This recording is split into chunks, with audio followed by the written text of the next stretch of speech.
네, 안녕하세요. 피플에디슈의 연규옥입니다. 민족 고유의 대명절 추석입니다. 온 가족이 함께 모여서 맛있는 음식을 먹기도 하고 이야기를 나누기도 하죠. 그런데요, 우리가 먹는 음식은 단순히 배를 채우는 것 이상으로 담고 있는 의미가 큽니다. 그래서 오늘 피플앤이슈에서는 진지박물관 김정희 원장 모시고 음식이 가진 역사와 문화에 대한 이야기 나눠보겠습니다. 원장님 어서 오세요. 안녕하세요. 네, 반갑습니다. 반갑습니다. 네. 오늘은 또 이렇게 하얀 네. 예쁜 앞치마를 입고 또 저희 방송에 나와 주셨습니다. 네. 일단 너무 감사드리고요. 먼저 시청자분들께 인사 한 말씀 부탁드리겠습니다. 안녕하세요. 진지 드셨습니까? 바로 밥박물관입니다. 그 음식 안에는 역사와 문화가 들어있다라는 테마로요. 여러분들하고 인사드리고 있는데요. 진지박물관의 김정희라고 합니다. 안녕하세요. 네, 진지박물관. 이제는 좀 익숙한 명칭이 됐을 것 같아요. 네. 특히나 우리 도민분들은 한번 들어본 것 같은데 하시는 분들도 많으실 것 같고.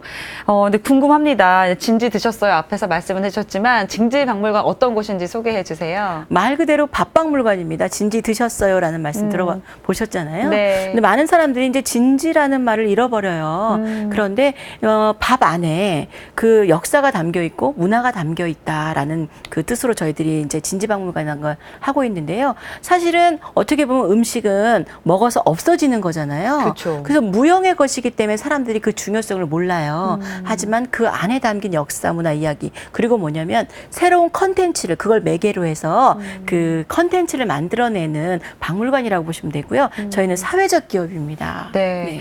그러니까 그동안 우리가 좀 간과했던 네. 음식에 담긴 이런 역사, 문화 이야기들을 더 가까이에서 접할 수 있는 곳이 될 것 같은데 이 진지박물관의 전시품들은 어떤 게 좀 준비가 돼 있나요? 그러니까 박물관 생각하시면은 굉장히 의리의리한 건물에 네. 잔디가 이렇게 깔리고 뭐 이런 것들을 많이 생각하세요. 저희도 이제 장기적으로는 좀 그런 계획을 가지고 있는데요. 현재로서는 저희가 소장한 유물은 한 1000여 점 정도가 됩니다. 네. 그런데 이제 조그마한 곳에 이렇게 전시를 한 것은 한 200여 점 정도 되는데요. 저희들이 교육관이 별도의 교육관이 따로 있어요. 그 교육관에 지금 그 전시관이 공사 중에 있고요.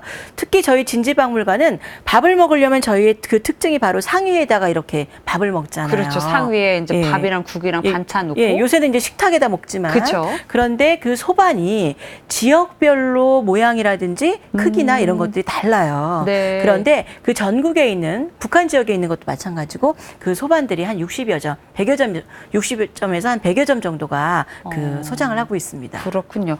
이쯤에서 좀 궁금해지는 게 그러면 우리 충청도의 소반은 네. 어떤 특징을 갖고 있는지도 좀 궁금한데요. 네, 충청도 소반은 저희들이 너무나 잘 알고 있는 개다리 소반이라는 거 한번 혹시 개다리 들어보셨- 소반 네네. 들어봤죠. 충주 지역을 중심으로 해서 다리의 모양이 꼭 개의 그 다리 모양을 하고 있어서 구족반이라고도 얘기하고 바로 개다리 소반이라고 합니다. 그 개다리 소반이 아주 특징적인 상이에요. 그렇군요. 보셨어요?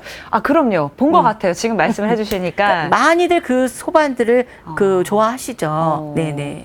요즘에는 사실 소반을 뭐 가까이서 볼 일은 많진 않지만 네. 박물관 뭐 이런 데서 한번 봤던 것 같기도 네. 하고요.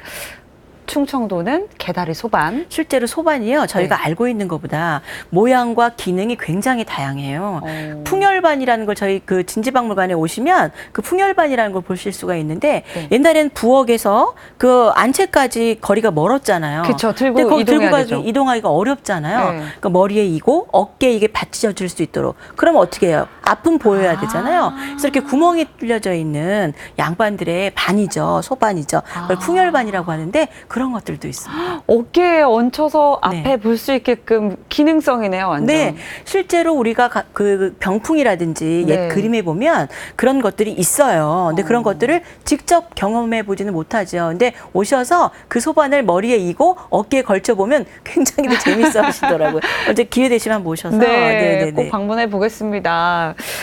일단 뭐 이제 추석입니다. 이제 아마 네. 명절이니까 지금 TV를 보시는 시청자분들도 가족분들과 많이 좀 맛있는 음식도 많이 나누셨을 것 같은데 우리가 왜 이제 큰 잔치가 있거나 네. 아니면 좀 슬픔을 같이 공유해야 되는 그런 자리에 음식이 빠지지가 않잖아요. 네. 왜 그런 걸까요?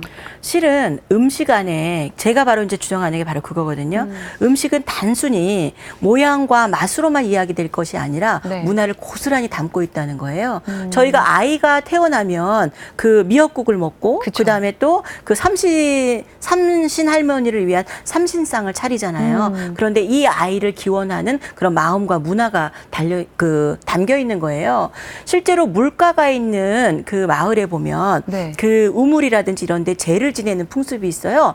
그런데 거기에 꼭 들어가는 음식이 있어요. 바로 미역국이거든요. 우물에 네, 우물제라든지 옛날엔 그런 걸 많이 지냈잖아요. 미역국이요? 네. 오. 왜냐하면 실제 우리나라는요, 고려시대 때부터, 고려시대에는 미역국의 나라로 불릴 정도로 미역국을 굉장히 많이 먹었어요. 그러니까 아이가 태어나면 엄마가 미역국을 먹고 아이가 생일날에는 미역국을 맞아요. 먹고 또 60세가 지나면 미역국을 끓이지 않잖아요. 생일 때. 그런 게 모두 의미를 담고 있죠. 그리고 이런 게 있어요. 자, 팥죽은 귀신을 쫓는 음식이라고 알려져 있지만 네. 실제로 그 문헌 기록에 보면요. 초상이 난 집에 그 상주들이 먹으라고 그 팥죽을 한 동이 쏘아서 보내는 풍습도 있었어요. 예. 거기에 왜 그랬을까요? 뭐냐면 거기에는 팥죽으로 상주들이 기력을 찾기를 원하는 마음도 있었고 네. 그리고 어쨌든 귀신들이 많이 올 거잖아요. 그 귀신들한테 어떻게 하지 말고 자기 자리를 딱 지키면서 가라는 그런 마음도 담겨 있어요. 그러니까 이게 언제부터 귀신을 쫓는 음식으로 우리가 알고 있지만 사실은 어떨 때 보면 어느 시대 때까지는 그 제사상에 올라갔던 음식들이거든요. 그런데 그게 그 문화와 그다음에 어떤 그 사회적인 계기로 인해서 그 음식의 의미가 달라지게 돼요. 그러니까 이 음식은 굉장히 그 여러 가지를 담고 있어요. 한 가지 더 말씀드리면 네. 저기 안동 지역에는 혼례할 때 네. 아시잖아요. 신랑 신부가 이렇게 맞절하고 맞절. 하잖아요. 혼례상. 그쵸. 근데 안동 지역에는요.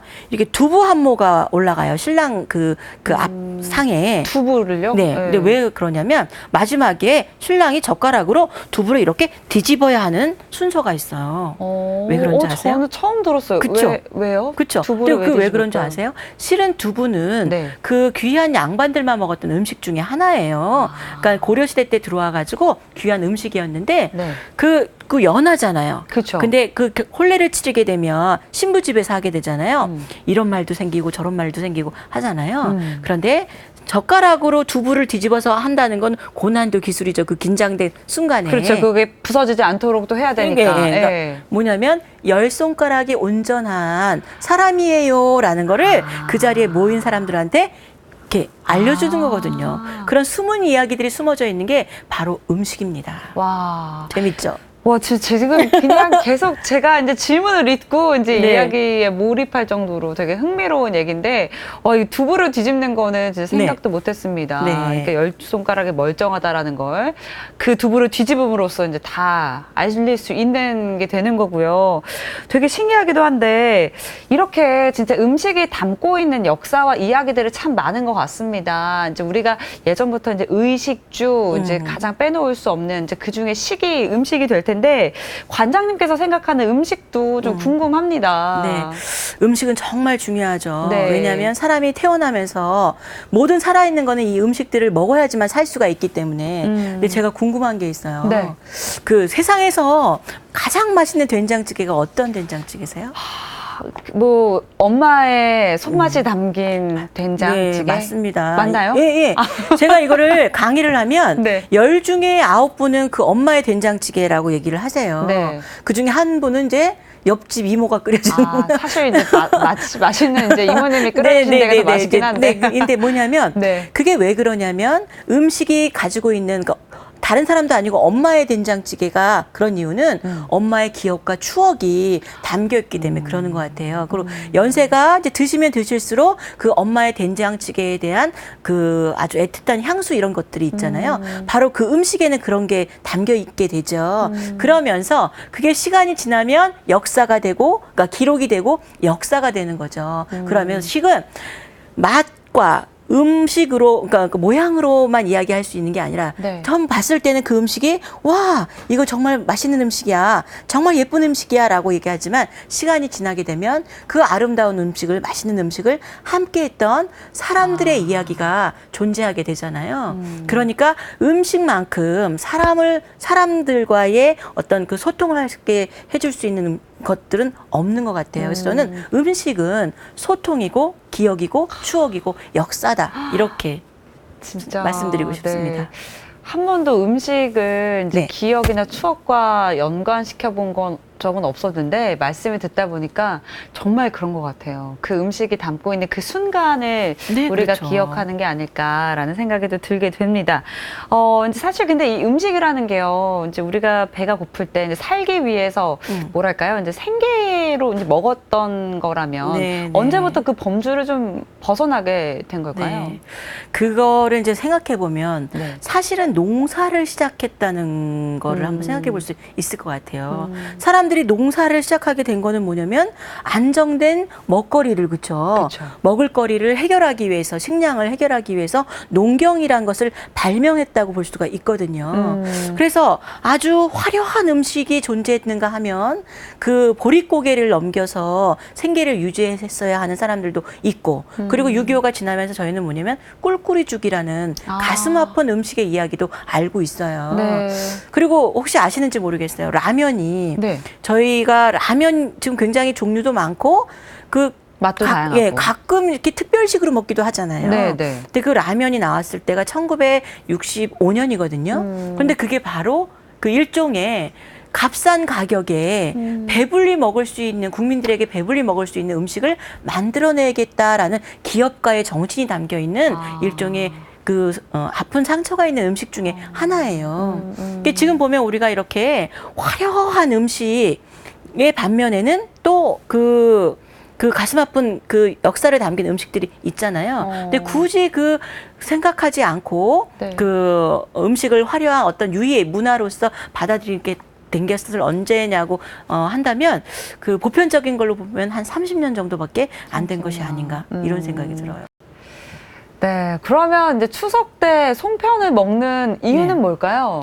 추석에 제 가장 대표적인 음식이 바로 송편이잖아요. 그렇죠. 네. 송편이 무슨 모양처럼 생겼어요? 약간 반달 모양? 그렇죠. 네. 송편에 추석 때는 보름달인데 네. 왜 반달 모양의 떡을 먹을까라는 생각을 해보셨어요? 한 번도 안 해봤어요. 그렇죠. 그런데 네. 이 송편에는 여러 가지 설이 있지만 가장 타당성 있는 걸 받아들이는 것은 바로 백제의 의자왕과 관련된 이야기가 있어요. 백제 의자왕이요? 네, 백제가 어떻게 돼요? 의자왕으로 인해, 그쵸? 멸망의 길을 가잖아요. 그렇죠. 네, 네. 그런데 이 백제가 멸망하면서 뭐냐면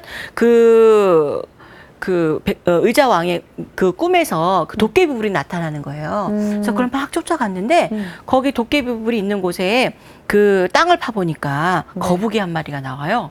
근데 그 거북이 등에 백제의 달은 보름달이고 차고 신라의 달은 차오르고 있다라고 표현이 되어 있는 거예요. 그래서 이 의자왕이 이상해서 용한 무당한테 가서 물어보죠. 이게 무슨 뜻이냐. 그러니까 그 무당이 뭐라고 얘기하냐면 백제는 보름달이어서 이제 기우는 일만 남았고 신라는 이제 흥하는 달이라는 거예요. 차오를 일만 남았다. 그래서 이제 백제는 망할 것이다. 네. 의자왕이 얼마나 화가 났겠어요. 그런데 신하들이 어떻게 얘기했냐면 그게 아닙니다.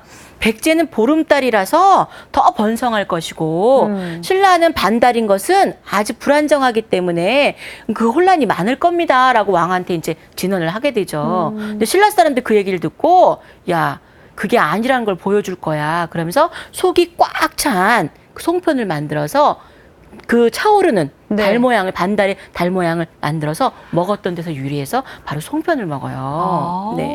그런데 이게 있습니다. 네. 저희가 책거리라는 거 알죠? 책을 왜 공부를 하다 학생들. 네, 맞아요. 지금 이제 그 풍습이 많이 없어졌는데. 고3 때 끝나고 그랬던 것 같아요. 네. 그때는 반드시 떡을 해서 한다고 하잖아요. 그때 무슨 떡을 하는 줄 아세요? 바로 이 송편이에요. 왜냐하면 떡 중에서 알이 가장 충실하게 찬 떡이 바로 송편이거든요. 그러니까 우리는 반달이지만 속이 꽉 찬 달을 만들어가는 나라야라고 했던 그 의미를 담아서 자 공부를 했는데 그 뭐냐면 이 속이 꽉 차면서 점점 차 올라가는 걸 기념하는 책거리상에 바로 이 송편을 올리는 거예요. 그러니까 이게 원형적인 것을 그대로 받아들이면서 이야기들이 이렇게 전해지면서 그 시대에 맞게 이야기를 담아서 음식들이 전하게 되죠. 이렇게 송편이 이런 의미를 담고 있는 음식이라는 거는 네. 생각도 못했어요. 그렇죠. 그다음에 저희가 이제 또 설날 되면은 네. 긴 가래떡을 먹잖아요. 그쵸. 긴 가래떡이 이런 게 있습니다. 결혼한 신부가 결혼할 때 보면 찰떡을 끊지를 않고 길게 늘어뜨려서 보내요. 그러니까 자르면 안 되는 거야. 뭐냐면 이 부부가 백년회로 하면서 길게 오래오래 잘 살 수 있게 해주세요. 뜻을 담은 거거든요. 가래떡도 그런 의미가 있어요. 깨끗한 새해를 맞으면서. 그리고 뭐냐면 문헌에 보면 항상 동전 모양으로 썰으라고 되어 있거든요. 네. 부와 관련이 있는 거죠. 아. 돈벌이와 관련이 있는 거죠. 또 우리 전통 음식에 보면 네. 그 월가차라는 궁중 음식이 있어요. 근데 버섯과 갖은 야채로 이렇게 호박 이렇게 해가지고 잡채인데 거기에 뭐냐면 찹쌀로 빚은 동전 모양의 찹쌀 그 전 같은 게 하나 올라가요. 그러면 거기에다가 그걸 이렇게 싸서 먹는 거예요. 그래서 그 동전 모양이 뭐냐면 돈을 많이 벌게 해달라. 부자가 해달라. 그러니까 이런 음식 이야기들이 많이 적어놨죠. 그런데 이런 거는 우리만 그런 게 아니라 중국에도 있고 일본에도 있고 하죠. 그리고 뭐 프랑스나 이런 데도 서양에도 보면 케이크에다가 네. 왜 동전을 넣어서 그 동전을 깨무는 사람이 부자가 된다. 요새는 그거에 대해서 뭐예요? 케이크에다가 반지를 넣더만요. 그렇죠? 아이스크림에다가 반지를 맞아요, 넣잖아요. 맞아요. 그러니까 그렇게 그런 이야기들이 이렇게 모양만 좀 달리해서 계속 이야기를 담고 내려오는 거죠. 뭔가 이제 그 시대의 흐름에 따라서 변화를 하긴 하지만 네. 그 비슷한 맥락의 이야기들을 계속 그럼요. 담고 네. 가는 것 같다는 생각이 또 들었습니다. 그렇다면 이런 뭐 역사와 문화를 담은 음식들 너무나 많겠지만 우리 지역 충북에는 네. 어떤 음식들이 있을지 궁금하기도 네. 합니다. 네. 뭐 너무 많겠죠. 네, 사실 충북 지역만이 아니라 어느 곳에 그런 역사를 담은 음식들은 많아요. 네. 왜냐하면 음식이 역사를 담는 것이 아니라 뭐 그 음식을 먹은 사람들의 이야기와 이런 것들이 왜냐하면 사람은 먹지 않으면 그쵸. 살 수가 없잖아요. 그럼요. 그러니까 구석기 시대 사람들부터 지금까지 사람들한테는 모두 역사가 담긴 음식 이야기가 있어요. 근데 제가 굳이 소개를 시켜드린다면 저희 그러니까 문화유산과 지역의 문화유산과 인물과 스토리를 엮은 음식 이야기가 굉장히 중요할 것으로 봐요. 저는 제가 그 올해 네. 그 12개의 그 테마를 잡아서 제가 그 음식이 담긴 맛있는 역사 한 접시 뭐 이러면서 제가 그 책으로도 낸 게 있어요. 네. 그 중에 소개시켜 드리고 싶은 게 바로 청주가 직지의 고장입니다. 그렇죠. 예. 근데 직지는 시대가 언제예요? 고려 시대거든요. 근데 고려 시대 사람들의 음식 이야기를 하면요, 사람들이 아니 무슨 고려 시대 때 음식을 어떻게 할 수가 있어?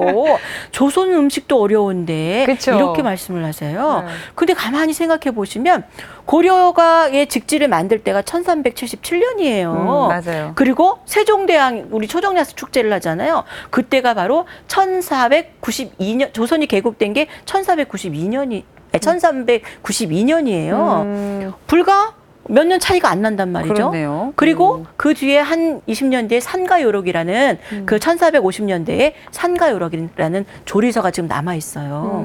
그리고 오늘까지는 고려 음식 먹고 내일부터는 조선의 음식을 먹는 게 아니거든요. 그리고 많은 고려시대 사람들이 그 고려의 음식과 관련된 시라든지 그 문헌에 나와 있는 그 조리서들이 있어요. 음식 이야기들이. 그래서 제가 묘덕의 차안이라고 해서 네. 바로 고려의 음식 이야기를 소개한 적이 있습니다.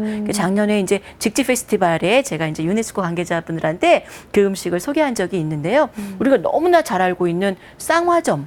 아시죠? 쌍화점이 뭐 하는 데예요? 바로 고려의 만두를 팔았던 상화병이라는 만두를 팔았던 그 상점이거든요. 네. 그것도 음식 이야기고.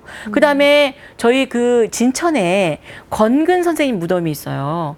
권근이 고려 말에 그리고 조선 초에 사람이잖아요.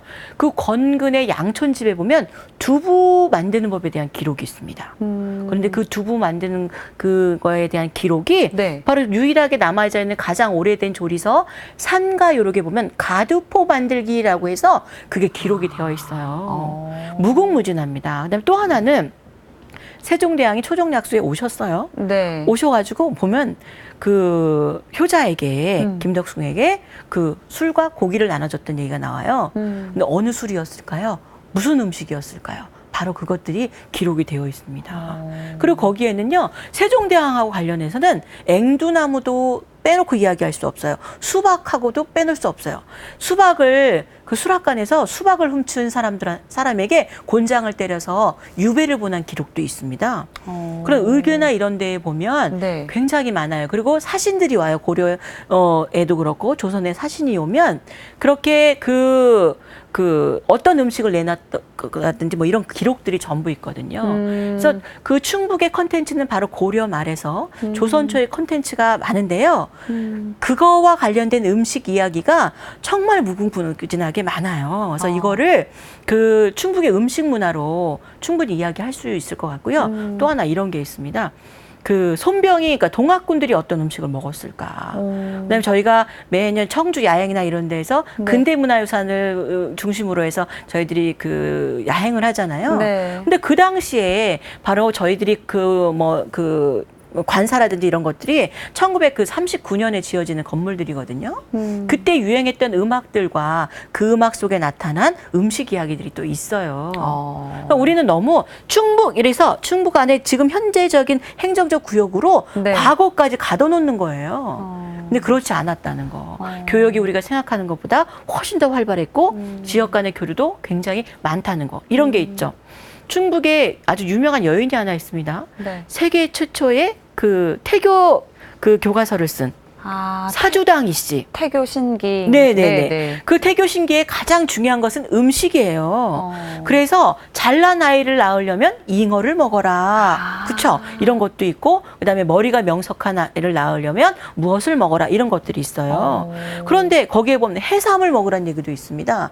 근데 어떤 분들이 그러세요? 아니, 내륙에 살던 여인이 어떻게 해삼을 알아? 아이고, 그러니까 저희들 생각으로 그 당시에 여인을 가둬놓는 거죠. 그런데 그렇지 않았어요. 그 여인은 이미 학문이 깊었던 사람이고 앞에 봤던 동의보감이라든지 이런 책들을 많이 봐서 정말 임산부들이 왜 그 음식을 먹어야 하는지에 대한 것들을 이미 학문적으로 다 꿰뚫고 있던 분이었어요. 근데 중요한 것은 그냥 해삼을 먹는데 어떻게 먹었을까요? 제가 이제 이걸 갖고 강의를 하는데요. 네. 바로 그 당시에 또 조리서가 있습니다. 그리고 해삼은 우리나라 그 선조들이요. 정말 건강해. 그 왕의 음식에서도 그 해삼 굉장히 중요한 식자재였거든요. 네. 그러니까 피를 맑게 해주고 그다음에 기를 보호하는 아주 메인 그 식자재 중에 하나였어요. 네. 그걸 그래서 찜도 해먹고 탕도 해먹고 그다음에 그 죽도 끓이고 네. 아주 많은 곳에 이렇게 들어가죠. 그러니까 무궁무진하다고 볼 수가 있어요.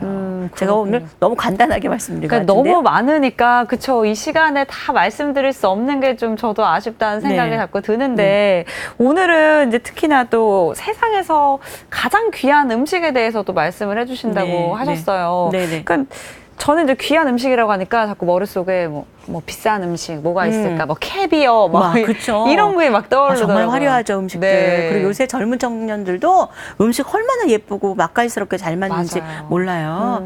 그래서 저는 이런 이야기를 드리고 싶어요.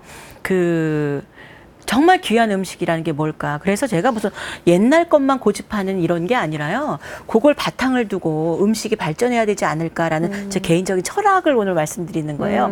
그 대장금 드라마에서 네. 가장 귀한 음식은 뭐였냐면 그 중종을 감동시킨 음식은 다름이 아니라 바로 산딸기였어요. 어머니가 돌아가시는데 죽어가는데 그 도망치면서 그 산딸기를 따다가 어머니의 입속에 넣어주잖아요. 그거를 생각으로 해서 만들어낸 중종한테 그 요리 경합을 벌일 때 그 산딸기로 정가를 만들죠. 그러면서 그 중종에게 그 산딸기에 얽힌 본인의 스토리를 이야기하면서 감동시키는, 물론 드라마지만 네. 근데 이렇게 스토리가 있고 감동이 있는 음식이 있어요. 바로 어려운 시기에 네. 백성의 목숨을 구했던 음식이거든요.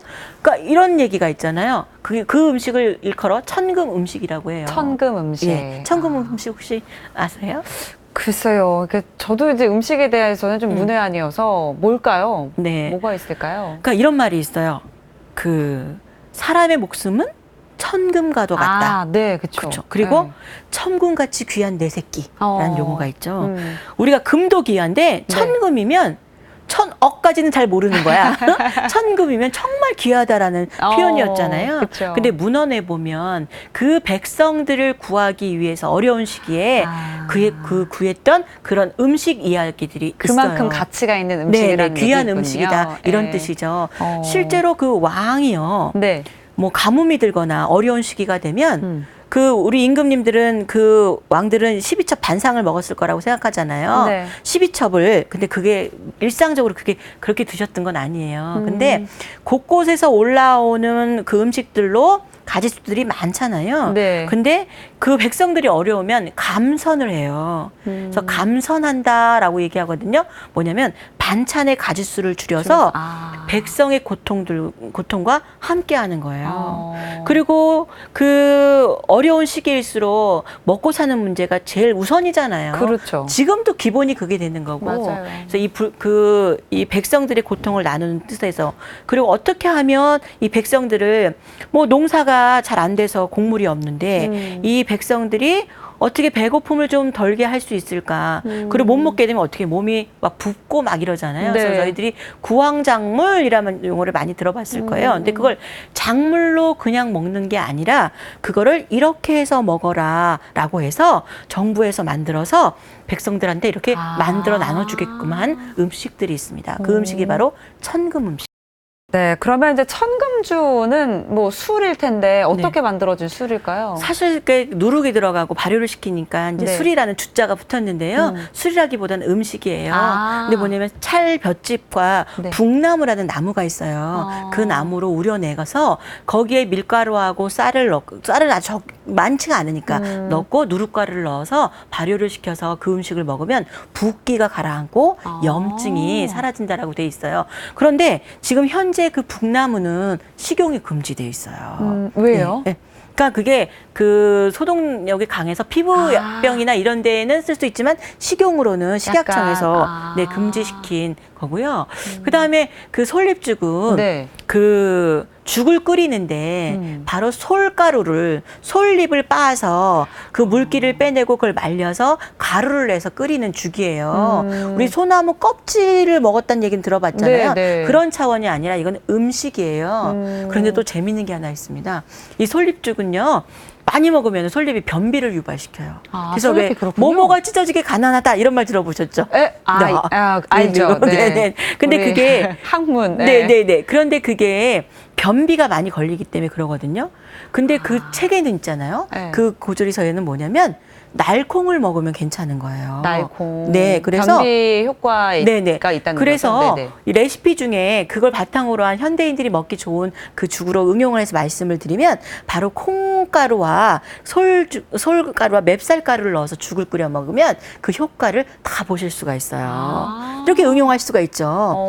되게 고급 죽입니다. 드셔보시면. 또 하나는 느릅나무 그 껍질에 그 가루를 내어서 그 떡을 만드는 건데요. 실은 이 느릅나무 껍질은요, 최근까지도 국수를 만들어서 먹었던 기록들이 있어요. 찰지고 건강에도 굉장히 좋아서 지금도 그 물을 끓여 드시는 분들이 많은데요. 그걸 가지고 맵쌀하고 솔잎가루 이런 것들을 넣어서 같은 양으로 느릅나무 구하기가 쉬우니까 가루를 내어서 그걸 떡을 만들어 먹는 그런 기록들이 있습니다. 저희들 실제로 지금 이게 만들어서 먹어봤고, 있는데 굉장히 맛도 좋고요. 그러니까 건강식이죠. 그러니까 한번 기회 되시면 한번 만들어 보면 좋을 것 같아요. 아니 진짜 오늘은 뭐 이제 시간 관계상 저희가 다 설명을 드리지 못한 게 너무나 아쉽고 이제 맛도 막 보고 싶고 막 생각들이 많이 드는데 네.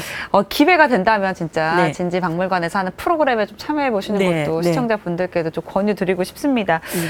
이제 그 소개를 좀 더 해주셔야 될 것 같아요. 진지박물관을 우리가 조금 더 가까이에서 볼 수 있는 네. 방법들이 많죠. 네. 네. 저희 진지박물관은 음식 역사 문화를 해설하는 해설사들을 양성해요. 저처럼 이렇게 막 해설해주면서 요리를 가르칠 수 있는 네. 양성사를 양성하는데요. 이번에 저희가 그 서문시장에서 충북의 청주에 보면 그 삼겹살 거리가 있잖아요. 네. 거기에 바로 그 요리 교실을 합니다. 근데 이제 음식 역사 문화와 논일다. 그래서 뭐냐면 그 고려 직지와 방자구이와 상하병, 그 다음에 소동파의 시 속에 나타난 음식 이야기와 동파육에 관한 이야기 직접 만들어 보실 수도 있고요. 그 다음에 1886년 중요한 만찬 자리에 보였던 상차림과 그때 커틀렛 이야기, 뭐 이런 것들을 이야기를 듣고 직접 만드시는 작업들이 있어요. 그리고 고조리서를 담고 있는 북한의 음식 이야기도 와. 전해드립니다. 지금 말씀드렸던 느릅나무를 소재로 한 국수를 만들고 거기에 또 돼지고기가 올라가는 아주 다양한 레시피들이 저희가 공개가 되고요. 재료비, 수강료 모두 문제고 무료고요. 무료예요? 네, 오. 오셔서 함께 만드시면 그 강좌가 끝나면 와. 저희들이 요리대에 출전할 수 있는 그 출전권도 저희들이 드립니다. 이제 역사, 문화 이야기도 들으면서 요리도 배우고 먹을 수도 있고 네. 요리 대회에 출전할 수 있는 출전권까지 생기는데 무료입니다. 우리 충북 도민분들, 청주 시민분들 많이 좀 참석을 해주셨으면 좋겠습니다. 이제 마지막 질문이 될 것 같습니다. 네. 앞으로의 계획도 있으실 텐데 네, 한 말씀 네. 해주세요. 저희가 진지박물관은 청주에 있지만 그 전국을 무대로 또 이제 세계를 무대로 한 아주 야심찬 포부를 가지고 네. 있어요. 그러면서 음식을 매개로 해서 그 역사 문화를 알려주는 컨텐츠들을 만들어낼 거고요.